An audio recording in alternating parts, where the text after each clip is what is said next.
G'day guys, welcome to Chats with Colsey. Colsey here. As you'd be aware, the Prime Minister of India is in town, is in Australia, and he's meeting the Prime Minister of Australia and the government, doing all sorts of deals with migration and trying to get business happening. And they're meeting the large Indian community. But before we get into all that, let's welcome my guest today, Madunit, my good mate. Hello everyone, thank you very much for having me. Thank you. And to Albert, thank you very much for having us from Play On. Yeah. Absolutely lovely and happy to be here. Shout out to Albert, thank you mate. Absolutely, and thank you for having me. And good, it's been a while, good long time coming. A lot of things have happened in between. But yeah, we got Prime Minister Modi here and we've got 30,000 people going to pack up a stadium. Incredible, isn't it? 30,000 people. They treat him like a god in a way. Yeah, you're right. Good really point. He's very popular, isn't he? Have you noticed he's really worshipped? He's got aura. Yeah, I've met a lot of Indian people who actually, it's like they look to me. It looks like they worship him. Yeah. Like a god. Like, can you imagine if the Australian Prime Minister went to another country, you wouldn't get, even if there was 30,000 Aussies there, which there probably isn't many places, but you wouldn't get them out there to celebrate his visit, would you? Yeah, that's a fantastic point. Because I could not say if we had, I don't even know if there's 30,000 Australians in any other country, but imagine if we had Prime Minister of Australia go to America. Yeah.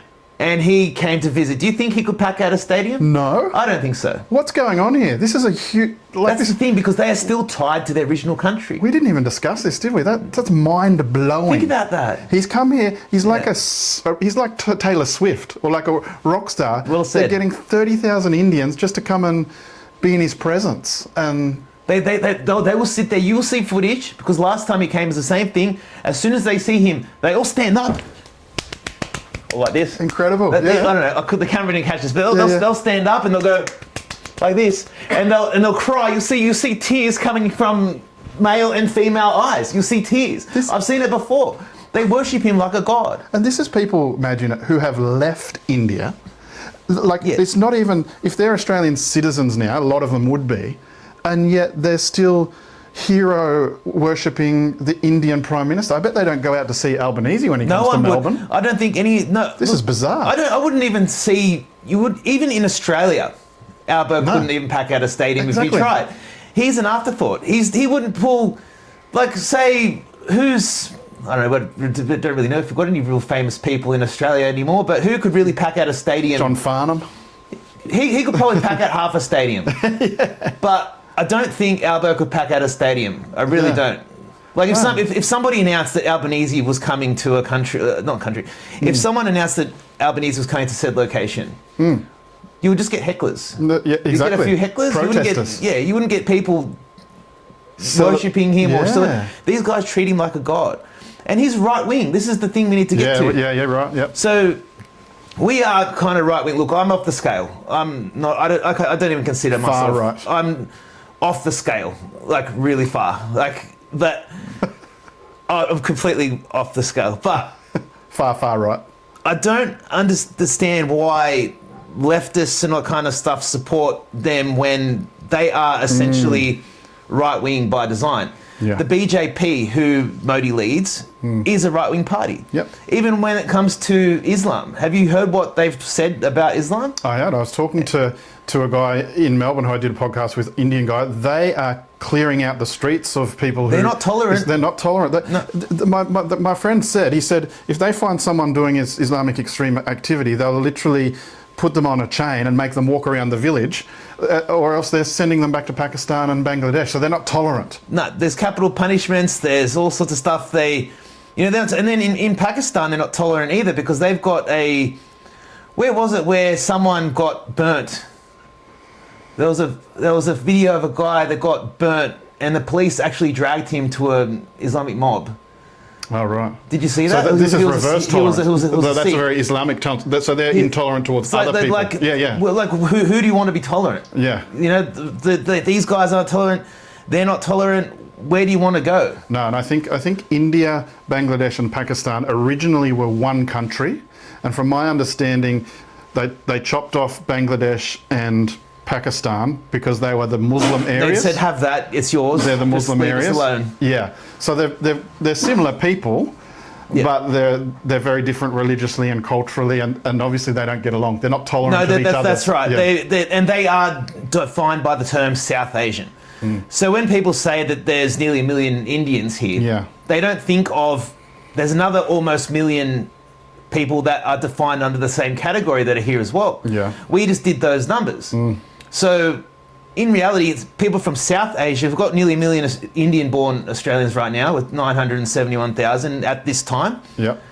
But there is another around the same amount or a little bit less from Six to all the other 700,000. Yeah. nearly 700,000 people from the rest of South Asia. From Bangladesh, Pakistan, Sri Lanka. Nepal. Yeah. From those 240 countries. yeah. So you'll know, you walk around Sydney, Melbourne, any place in Australia basically these days, even the Northern Territory, you'll see what you think are a lot of Indians everywhere.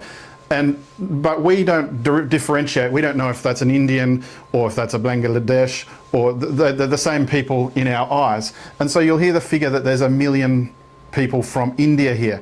But with your own eyes, you know there's more than that. It's nearly and we've double. just realised there's another 700,000 from these other countries. So really they're not telling us how many Indians are in Australia. There's probably 1.7 million. They should call it, they should say how many South Asians are in Australia. They'd give you the more accurate figures. We came up with 1.69 million people that we counted from all of South Asia together.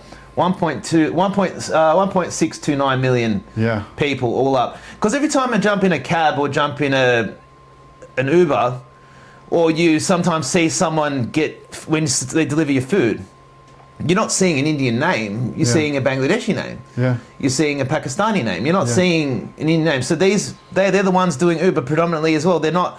Indians aren't always Uber drivers, but you've got Bangladeshi Uber drivers, you've got Pakistani Uber drivers. They've got, the names are very vastly different. We can't tell the difference, we just call them Indian. By looking you can't tell, but when you look at their names you can tell. Like you've got Indians which have, predominantly like Singh and things like that. Yes. But then you've got in Bangladesh, I've got a couple of Bangladeshi friends who told me that, because they've got Muslim names, every single man in Bangladesh pretty much is named Muhammad. Right. They name every single child at birth, male, as Muhammad. That's why they've always got on their license MD. Have you noticed that? No. If you look on a lot of their licenses and a lot of their paperwork, this is MD, then their name, because they shorten it to MD because every single man is named Muhammad, and they refer to each other by their middle name. Yeah. I've got a friend whose name is Muhammad Naveed something, so they call him Naveed. Right. But his real name is Muhammad, his first name. Because you can't call everyone the same name. That's right. Yeah. That's why they end up. Why I feel sorry for them in a way, because they end up doing the same jobs. They end up in a pile of resumes, and they've all got the similar names. If every single person has MD in front of their name, how do you know which one to choose in a pile of resumes? They're starting to realise that. They're starting to realise that they can't get these jobs. Yeah, they're being exploited. I don't think it's not think working for Australia, and it's not working for these people coming in either. The government is literally using them as just economic units. They're not really able to provide the Australian dream that they could provide 10, 15, 20 years ago. Yeah, they can't afford. People think that they're choking up all the housing. They're contributing to it, but not entirely, because they aren't able to afford market rent. Because the way they get exploited, because the only work they can get is gig work. That's why they have to have so many people in one house to pay the rent of the house. Yeah, that's why they live in a share house. That's why I did a video recently about the tobacconists. Why do you always see these migrant workers working in tobacconists? Because a lot of these tobacconists, they're visa farms. Yeah, that was a great video. Yeah. It's a very real thing. They're visa farms, and they hold them ransom. You can't get a job. So, look, you want a visa, you don't want to go back home, do you? No. So, come work in my store. Come work for free. No one will know. And students are only meant to work, 24 hours a week? So how are you meant to pay a rent when you're working 24 hours a week? That's why you have to have 15 people in a house to pay the rent. Because they're all paying $200, $250 a week, which is more manageable under those conditions. But how are they even living if... But that's not the dream that they would have thought when they were coming to Australia. No. The agents would have said, oh yeah, you can come to Australia, easy to get a job, easy to get education. The migration agents are owned by the same people that own the tobacconists. They're owned by the same people that own the NDIS businesses as well. The colleges, the English colleges. The migration agents, the colleges, the training colleges, where they do the RPL courses, all branches of the same network at the top, which controls... these guys are in the unions. Like, I'm getting deep here. Like, these people are controlling unions. They're controlling a lot of things, and they're the ones with their tentacles in the Labor Party right now. Big business. And they are lobbying to keep wages low. That's why they want high migration because they want to keep wages low. Do you think big business is complaining that you've got so many migrants here looking at these low-end jobs? No, they don't care because it keeps the wages low. Plus, also you've got more people to buy toilet paper, milk, bread, Temporary everything from injection Coles. of money into the economy. Yes, you're right. Exactly. So you've got temporary injection of money into the economy. You've got people, what do you call it? You know, as you said, they come to the country. They have to buy everything. They have to buy a microwave, TV, washing machine, sheets, bedding. That's temporary transport. stimulus until they buy everything, and then they're stuck in the same rut as everyone else. And like, oh shit, what do we do? We're in And Australia now. We can't afford anything. From the government's perspective, imagine it. These people on student visas or short-term visas, i.e. not permanent, they don't have full access to welfare, but guess what? They still have to pay income tax. Yep. So it's just revenue from the government. So the government is exploiting these people, bringing them in. They've been exploited, yes. They're saying you can only work 24 hours, therefore they have to live in these houses with multiple people and things, and they're just using them for economic numbers because they're addicted to it, because the government has a debt problem. They're addicted to debt. They're addicted to woke bureaucracies and growing their own government departments with spending, and this is how they're fueling it. But it's not working for the society. It's not working for them. It's not working for them, and it's not working for other Aussies' economy either. Our wages have been stagnant, and the prices, inflation, housing costs has gone through the roof. I've met so many of them that they are upset. They're not happy. I know what you mean. Like, they are so disappointed. They thought Australia was going to be all beaches and it was going to be all beaches and happiness and jobs, you know, and jobs and prosperity. But they come here and they're living in a 2-bedroom house in Wiley Park, surrounded by Yaris's and Camrys. They're literally turning this place into where they came from, because that's how they culturally live, but also that's how the government's forcing them to live, because they can't get out of it. Exactly, it's a cycle, and they've invested so much to come here, and they really work their butts off with multiple jobs. And the thing we didn't talk about is all those other things, but then you've got the higher education course. So if they can get them over here on university fees, big dollars, dollar signs on that. And the problem is, as you're saying, that they're having to work really hard to pay for those, to pay the taxes at the same time. That's why they get bitter and angry, and then they haven't got jobs when they finish it. So you've got these engineers driving Uber. Yeah. That's the thing, you've got these really high qualified people, and now there's not that many jobs in engineering, surely. Everyone keeps referring to doctors and engineers. Like, doctors have now been destroyed, engineers have been destroyed. Now you go to medical centres now, you see them, like, doctor has lost its magic, the word. It has. It's no longer special. Yeah. You go to these medical centres now. It was revered when we were young, wasn't it? Oh, listen to the doctor Everyone's knows a doctor everything. now. Yeah. You go to these medical centres, they have these migrant doctors that are on there probably under $100,000 a year each. And they Google stuff. Yeah, and they're sitting there Googling and using ChatGPT, and they're pumping people out because obviously the Medicare is not enough to cover the expenses because they're a big for-profit organisation. Yeah. And they don't want to take any personal liability. No. Let's face it, it's honestly hard to talk to lots of doctors because of their level of English, to be honest. Anyway, I find it quite difficult. I find the same thing. And then they're almost like a referral point. So if you have anything beyond something need a Band-Aid, they need to refer you to a specialist. That's what I've said before. It's literally a referral farm because they've got to make multiple appointments out of one issue. You go to a GP doesn't really do anything. A GP is just literally just a middleman between you and another type of doctor. Antibiotics, little things like that. Blood tests. They refer you to a blood test, yes. Yeah. They refer you to go to a pathology, but at the same time they do tell pathology what they want to test it for. Yeah, they have a role. They have a role, but it's not like the old school doctor who would literally, you need that mole off, sit on the table, we'll go and get that mole off. You don't see GPs actually do procedures anymore, even like little wart removals or anything. You don't see it anymore. Yeah. They refer you to someone else. I think they don't want the liability. Correct.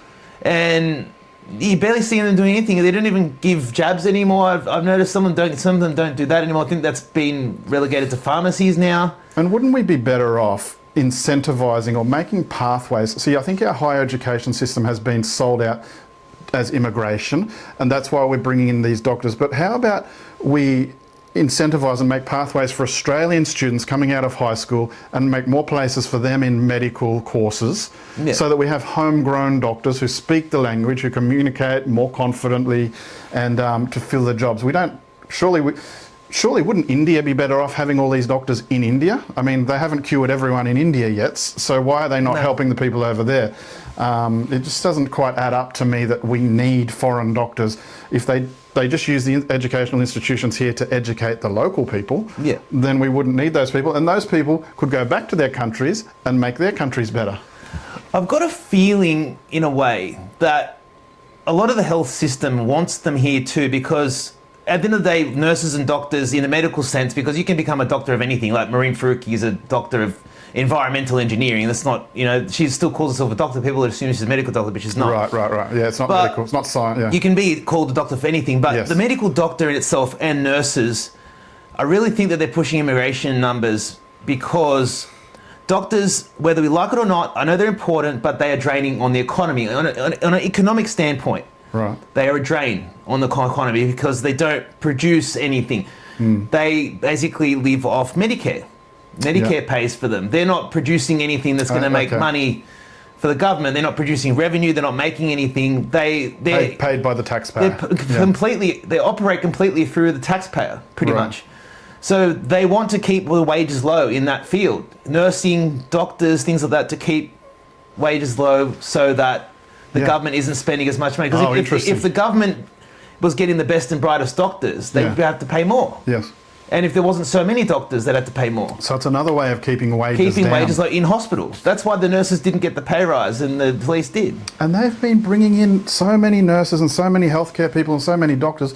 And from my own experience, the healthcare systems are still struggling, right, to keep up with the demand. Listen to this. I had a hernia, and I went to the doctor, and then they refer you to someone at the hospital, and then they sent me a letter, and they said, I've got an appointment in over 12 months, just to go in and see someone and then get put on the waiting list for the procedure to fix it up. So it could be years by the time I get there. But the point is, who can remember an appointment for more than 12 months? I mean, hey, it's unreal that they can even think that far. It is. Like it's really it's amazing how. It's amazing because I've got a small business. How far behind can you imagine with your business? I'll book you in 12 months. I can't do that. Yeah, that's a good point. Like if I book someone in to do a job in their house and I book them in, and I couldn't even keep a calendar load like that. And then if someone called up, if I'm on my own trying to organise appointments in a calendar and I've got thousands of. So they're booked up for over 12 months. If someone calls up and cancels one, and how do I know how to fill the next appointment? Then call one random person that's waiting in the waiting list. Go, hey, someone's cancelled. Do you want to come in this date? How do you juggle that much? How do you juggle that many people? Yeah, and it just makes me think that they say they're bringing in all these people because we need all these people for certain jobs, but these people all need procedures and all need things, so they're all clogging up. They're all going to get sick too. Yeah, these people need a house. All these people need Medicare, and you'd probably get your dog fixed quicker than that. You'd go to the vet and get a hernia. Yeah, you got to pay for it, right? Yeah, but you do get better service at a vet sometimes. Yeah, if I went to a specialist, I can, and I can pay for the appointment. In fact, I'm going to, because it was going to take too long. I'll get on the waiting list for the operation quicker. So you either wait for the appointment at the hospital and then you get on the waiting list, or else you pay to go to the specialist and get on the waiting list quicker. Who knows how long the waiting list is? And that's the problem, is it? The more people who are coming here for everything, they put the pressure on the roads, on the schools, on the hospitals. The place chokes, even during the day. Yeah. Even during the day, the streets are choking. Yeah. I drive a lot during the day. And it's awful. Like the politicians, they sit in the little ivory towers in Manly and exactly. They're not effective. They don't see what we have to deal with. We in the normal suburbs, we have to even during the day. Yeah. It's bumper to bumper traffic. They keep putting up units everywhere, and there's not enough, obviously, infrastructure. And even just during the day, it's like all these people need a car. They need a job. They need a place to go, and so everyone's driving on the same roads. And it's just not planned out well, and they're just using it for economic to spin their GDP numbers. Yeah. The politicians don't see what it's actually like on a day to day. No, they don't know what we're dealing with. You went to Canberra the other month, and Canberra's a different world, isn't it? It was like a ghost town. But it was a ghost town. It was empty. Yeah. But it was laid out right. Yeah. If that made sense. It was laid out quite well, but obviously there's no one there because the politicians were on holidays. They got a 6-month break. Yeah. While we all had to still Well, work. they haven't got the congestion of Western Sydney, have they? It was after the fuel crisis. No, they don't. After that fuel crisis thing, they all got 6 weeks off paid. So they must drive around to Canberra and think, oh, there's nothing, no congestion here. We're not too overcrowded. Let's bring a few more people in. Yeah, and did you hear what the guy at the hotel said to us when he said, who causes the most trouble? Is it the right-wing politicians or is it the left-wing ones? And he said, the left-wing ones cause more trouble. Without hesitation. Without hesitation, he said. Yeah. He goes, I would rather a right-wing politician any day because left-wing ones complain. And can you remember that? Yeah, there's so much work, but the right-wing ones have no dramas, no problems, no complaints. Yeah. And it's like, yep, thank you very much, see you later, that's it. Instead of just complaining about every single thing and nitpicking and stuff like that. But if you want to go to the grocery thing, because I do believe we're in a recession now, we really are. On an individual, per capita, yeah. On an individual basis, we are. And you go anywhere now, it's a stark difference. You're right. Compared to even when look, it's a stark difference from when we were young. But even the last couple of years since, the pandemic, you used to see people who wasn't Coles with trolley loads of food, remember? Yep. They used to have trolley loads of food. The big trolleys, not the half trolleys. Yeah, you used to see people with trolley loads of food and you'd have a line at a checkout, this is before the pandemic, of people rolling out with trolley loads of food. Most people would have a big trolley full of food, now, do your weekly shop. Now you'll see people with a couple of things under their arm and maybe half a basket full and that's it, and they're all just going to the self-checkout in and out. Or the half trolley, There's no one doing big shops anymore. It's all the self-checkout. There's hardly anyone on some shopping centres doing the big checkouts for big shops. There's no one serving anyone, but there's no one doing big shops anymore. And why that is because people have to budget their money. They don't have hundreds of dollars to spend on one day. They need to buy their meals every day. 1 or 2 days at a time. They've got to make their cash work to the end of the week. So it's pretty alarming, and everything at the shops have obviously That's why the shops have changed now. It's less about fresh produce and ingredients where you can cook and make something. Now it's all about ready meals and a lot of things you can preserve. A lot of things that you can reheat and things like that. A lot of it's become really, a lot of the stuff at the supermarkets now all about quickness and convenience. And stuff you can really reheat really quickly in the microwave or something you can put in the oven really quickly. There's no real emphasis on cooking anymore. The other thing that's probably brought that on is when we grew up, you could have a household with, for instance, stereotypically, the man would go out and work and then the mum could look after the kids and do the cooking and things like this. Now, just to have a house, the mum and dad are both working and both busy just to afford it. Yeah. Therefore, the mum hasn't got time to spend hours at the shop and hours cooking, so they've got to go and do the quick shop after work, cook the convenient meal that night, all that sort of thing. And really, that's a massive difference to your lifestyle, your economy. People are stressed. People don't have time for each other, relationship, the kids get neglected. Whereas in the past generation, the man would have the comfort of coming home, a cooked meal, a relaxed family, and that sort of thing. So it's really tearing the social cohesion and relationships, and it's beyond finances. Yeah. That's my point. Everyone's suffering due to that change. It's data. People are still suffering, and a lot of them don't even realise it. Even down to your diet. You're not eating as good food. Yeah, a lot of people aren't. And even when it comes down to being a tradie, a lot of people are putting things off now. No one's getting things fixed anymore. A lot of people are calling me up and saying, "Oh, look, it's been leaking for a month now, and I now need to get it fixed." But by that time, it's caused more damage because they've left it. But because they haven't had the money to fix it, they haven't been able to. I think I might have to start introducing Afterpay or something into my business. Yeah, sorry. It's affecting small businesses. I'm sorry. I might have to start introducing Afterpay or some kind of credit system for people to pay things because people don't have a couple $100 to fix something at their house anymore. They have money for their rent. They have money for their food, their electricity. I feel sorry for them. Their petrol, their essentials. But anything beyond that is pretty difficult. Yeah, I feel sorry for people in a way, and in another way I don't, because they've still got money for the latest Frank Green bottle. Yeah. They've still got money for the latest shoes. Last year it was New Balance. This year it's the Adidas Sambas. They've all got the latest shoes on. They've all got the oversized jumpers, and they always got to be seen carrying the latest thing or the latest big cup. And this is the issue for small businesses. But they're not fixing their house. You can always be the last to get paid. They're going to pay their Telstra bill. They're going to pay their electricity bill because there's consequences if you don't pay those bills. There's no consequence if I don't get paid. Exactly. There's no consequence if small business, they don't have any power to shut services down. I thought being my own boss would be able to set my own hours. But now I've set my own hours and I work every one of them. Yeah. That's really what's happened. It's like a prison now. And Your job has become your business has become your boss. Yeah, I cannot take time off. I cannot take holiday. Well, I'm not going to get holiday pay. You know, who's going to... Well, I've got guys working for me, but it's very hard to leave it without... You know, I can't... Yeah. It's very, very hard. It's like a prison. It's hard enough to keep the business running, keep people happy. It's a treadmill. It's a going concern. Yeah. It's another full-time job just to keep the government happy. You know, as an accountant, we learn this term that businesses are going concerns. And when you think about that, concern, that's not a fun thing, is it? It's a worry. It's a going concern. Your business doesn't just operate on autopilot. You've got to be concerned with it every single day. And so, you are the business. Yeah, it becomes a bit of a prison, as you say. And you can't live. You can't.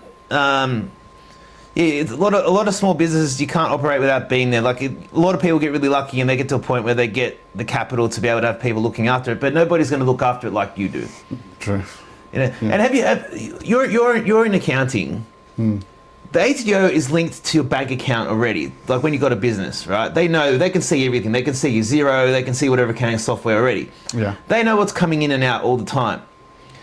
Why do you have to go see I'm sorry, but why do you have to see an accountant if the ATO already knows what you're going to report? Did you know that? No, I don't think they have all they do have wages. They have the wages reported, but I don't think, look, I don't think they have access to the zero accounting or all the software beyond that. Apparently they do. Apparently, really? Apparently their AI has got data matching. Well, they're probably getting there, to be honest, but up until AI takes over, they wouldn't have the people. Like, it's fairly random how the ATO chases people. They're not that well staffed.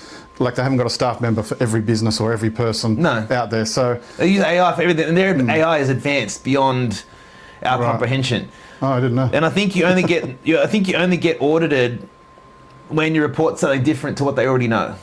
Well, they have benchmarks, so obviously they've got so much data because, you know, every bakery in Australia, they know essentially what their rough turnover would be, what their profit margin. If you're outside of that, the system might pick that up. Why is this person making only 2% profit when every other bakery is making 15% profit? Are they not declaring all their income? So they can probably look into that sort of thing. But what do they do? So it's triggers, it's red flags. So they're not seeing everything in real time, but these things can pick up things that they look into further. It's not like they send someone out to check what kind of car you got and they don't send private investigators out, do they? Well, again, they don't have enough auditors or people to go and investigate every single little thing. So probably things are more sort of brought to their attention. Say if an employee hasn't been paid their super, you hear a lot of that. That's the thing that's one thing that really gets reported a lot is super. If you're not paid your super, that's a big... Yeah, and then they'll find out that none of their employees are up to date with their super, and it snowballs into a big debt that they would have to pay off. But the employment law changes so often that I can't keep up with it. I find myself 6 months later realising I've been breaking the law for 6 months. But I didn't know. I don't get into that. Yeah, I don't employ anyone, and I know what you mean. They don't send us a memo. That would be so hard to... You need like you have your accountant, you have your lawyer, you need your I've got a bookkeeper. Well, bookkeeper's not up to date with all the employment She's rules pretty good. and She does all the pays and stuff. No, I got she's very good.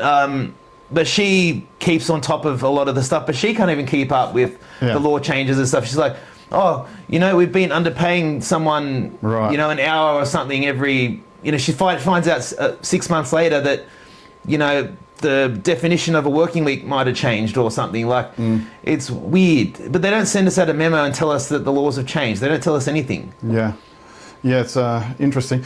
But let's go back to the Modi visit now, because it's interesting that the government, on the service level, uses it for economic reasons to pump up the GDP. But we were looking into it before, and the Indian community is sending billions of dollars of remittance back to India. So really the Indian government and Modi uses the diaspora communities in other countries to grow their own economy. That's exactly what they're doing. These diaspora, this is why they probably love him. They're all working together. The community in Australia is like an asset to India that is sending money back in perpetuity and helping and growing the Indian economy. The government pays them. but also the people pay them because they've always got family back home who they work for. Yeah. And that's why you've got places like money transfer and things that are so prevalent in certain areas because you've got people that go every week religiously. They get paid and they'll send some overseas. Yeah. You've got 2% of our GDP getting sent back. So all Did of you this know that? billions, 2% is a massive amount. These billions of dollars sucked out of 2% of our country. GDP is being sent back to foreign countries just based on remittance back to paying your family member. Back to India. So people out there who argue, Crazy. oh well, our economy would suffer if that. Is this really economically working for us? It doesn't appear. But it's working for India. Put it that way. That's right. That's who's getting the money. And then it's what's funny. We will probably get a lot of comments in our socials from them. You notice they always say the same thing. They'll blame it on the British. Yeah. Yes, that's right. They'll say that their IQ is higher than yours. That's all they say. So they say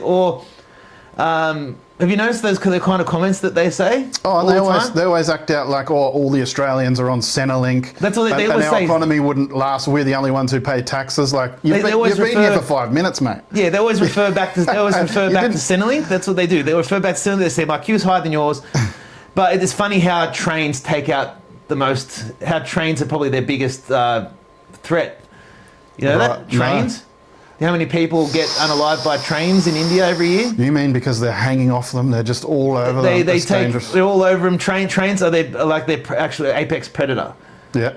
It's true. It's a real thing. Look, I'll look it up right now. We don't want to traumatise the Indian viewers talking about trains. No, I just want to say how many... But... I was going to tell you too long to type, but trains in... Sorry. Yeah, this 20,000 to 22,000 people a year. Ooh. Because you see a lot of their social medias, like a lot of their reels come up randomly on my YouTube or whatever, and I don't know what it is with their fascination with trains. Yeah. They're always filming themselves. They've got an actual friend filming them because the camera's moving. You can see that someone's filming them. They're always wearing the same clothes, these weird button-up shirts. And it's just them either walking into a train or hanging out of a train carriage or something and filming themselves. And then there's a whole side of Instagram that has videos of them being knocked out by trains. I don't know if you've got to that side of Instagram. No, I haven't been that corner. But there is a whole side of Instagram where it's just them getting by trains. And there's actual pages dedicated to it. This reminds me though, like, that's a massive cultural thing. Like, we would obviously have limits on how many people can go into the trains. Who brought the trains? The British. The British.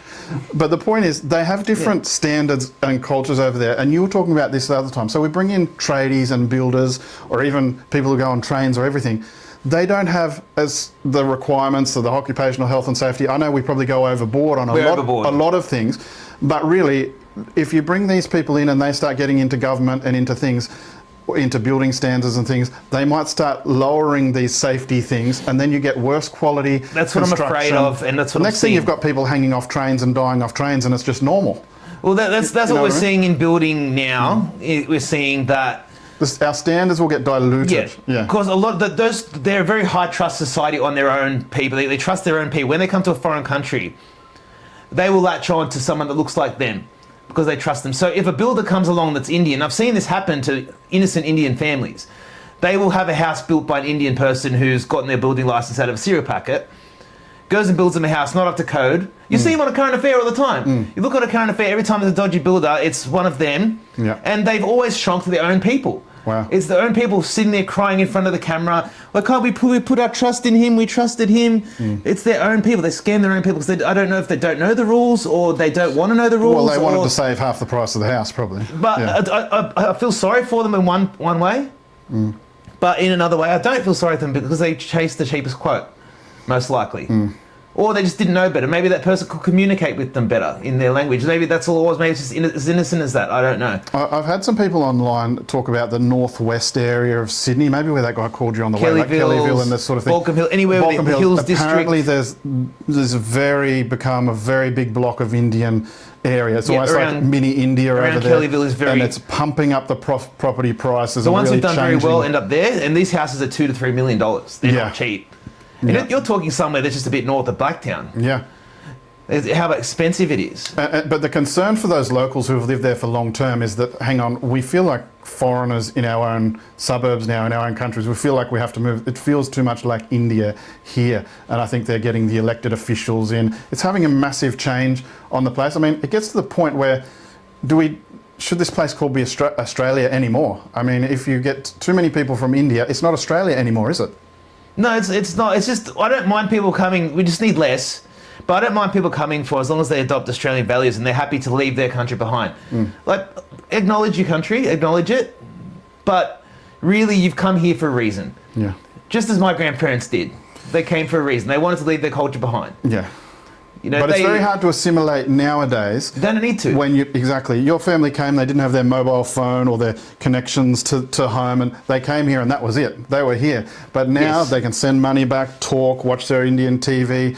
It's like they never left, Have you noticed surrounded the world's become smaller? Yeah. In a way? And I don't think the government's factored that in. No. Back in the day, when you moved to Australia, you'd live in a street with Australians and you'd quickly assimilate. Even if you're Indian, you would quickly assimilate to the cultures. Now you live in a street full of Indians, you all have the same festivals. It's like you haven't even left India and you're talking on your phone, FaceTiming, sending money back, watching the Indian Sky TV. It's not their fault, it's just the way the world is, and the government hasn't factored in that assimilation has become harder, or because they don't have to. They just don't need to anymore. I've noticed that. Well, it's just too many too quickly, isn't it? If you have a few come in and they're surrounded by the Australian culture, they will assimilate very quickly. But they're just bringing in too many, and so whole suburbs are becoming like that. So they're becoming the culture that they brought here, and they're not assimilating it. It's not necessarily their fault, it's just human nature. It's the government's fault for bringing in too many too quickly. Of course, you don't blame the individual people, but we can go back to the Modi thing. You know, why is there such a big attack on the right wing? You have Albo getting on. Albo gets on the news and says, "I cannot believe the right wing. I can't believe these far right people." Yeah. He is welcoming and hugging a far right figure. Exactly. It doesn't make sense. Modi's the most far right. If Modi was the Prime Minister of Australia, he would not be doing mass migration. Modi is the farthest of right you can get. He is trying to expand India. He is making India great. He wants to make India global. That's their agenda. Yeah. That is their agenda. They want to spread their diaspora all around the world. That's what he wants to do. Little assets everywhere. You can see the little smirk in his mouth when he smiles when you see his pictures, Modi. You see his little smirk. He looks at Albo. Absolutely. He looks at Albo like he's an idiot. He wants the currency from those other economies coming back because then it's worth so much more in their country. It's enriching India. Yeah, it is enriching India. And they've got, now they've got, I don't even know why. They've got some really good tech hubs. They've got some really good stuff. I don't even know why they all want to leave still. You know, they've done okay, half of their country now that they've got. Well, I think it's just the sheer size of their population, and I think for their foreign policy, they like having a lot of Indians in a lot of countries because they get to have an influence over this exactly. So now they've got influence over Australia. So they've got influence over Australian mining. There's leverage. Australian industries. Yes, they've got leverage. That's a perfect way to put it. There's so many Indian students coming here. What are you going to do for us, Albo? You know, over the or you don't want students? Well, we'll take some economic value. You better take more students. Make it easier for the Indian students. Forget the students from America or England or what have you. Where your bread gets buttered. It's they all vote about for you. Yeah. It's all about buttering the bread. It's because they are really they're $9,000 a pop in immigration fees plus university. Oh yeah. Plus lawyer fees. And they pay taxes and they don't take welfare. And university is the best business. It is the best business because people hand you thousands of dollars and you hand them back absolutely nothing. Yeah. That's what university is. You know, you hand them at the end of the day. It doesn't cost much to email someone a workbook, does it? No, it's just you're giving them back absolutely nothing. But surely these students can now do it online in their own countries. They don't. They want to keep. We got to wrap it up. But they want to keep the industry as a dinosaur. They want to keep it the way it was, because they don't want it to modernize. Well, it works for the government too, doesn't it? Because they bring in more bodies to eat the cereal. Because if you've got an online school and an online college, that diminishes the value of the university. That's why they want people to go there. So they want the university fees to be high. There's no they don't want to prestige. They want to bring people in. That's the whole idea. Each person is $1,000. Keep the prestige. Otherwise, if it's an online college, imagine Sydney Uni being an online college. Yeah. You know, it's one of the most, it's a quite prestigious college where a lot of doctors come from and things like that. And the strange thing is the lefties in Australia will all try and defend migration and anyone come from anywhere, when really the Indian government themselves wouldn't do it to themselves. Do you know what I mean? Because they're a right-wing conservative. So it's hypocritical, it's short-sighted. They're actually doing the best for their country. We need to be doing the best for our country. So my message to Modi is we don't want any more students in the short term. We've got enough for now. So thanks very for much. coming. Enjoy your superstar treatment here from the Indian community, who you guys should calm down. You probably should forget about Prime Minister Modi. He's not your Prime Minister anymore. If you're assimilating here, you're a true Australian, yes. You need to become Australian. Yep, agreed. Yeah, so thank you, Madunit. You're a legend. Thank you, sir. Pleasure. Look after yourself. Anytime. Pleasure. We'll do it again soon. We'll do.